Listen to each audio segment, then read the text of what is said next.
आप सभी को राम राम। स्वागत है हमारे एक नए मिनी ब्लॉग में। तो सुबह सुबह चले आते हैं गौशाला में। उसके बाद फिर सभी गाय को दाना पानी चोकर दे देते हैं।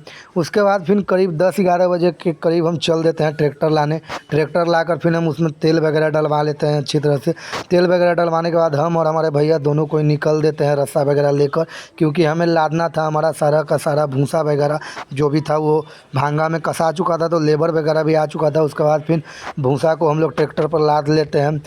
फिर यहाँ पर जो था उसे भी लादने के लिए चले आते हैं। उसके बाद फिर जो सबसे लास्ट में बचा हुआ था 15-20 भांगा, उसे भी लादने में लग जाते हैं।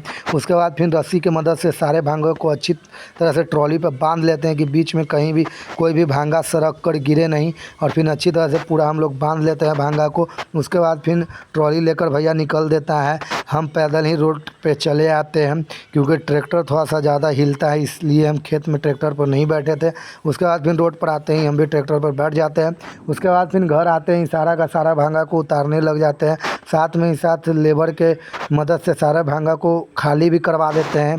उसके बाद फिर आज गाय खिलाने के टाइम पे आज शाम में बारिश वगैरह भी आ चुका था।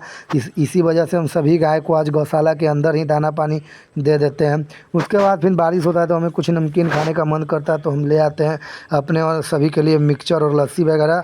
फिर शाम होते ही चल देते हैं कस्टमर के यहाँ दूध पहुँचाने के लिए।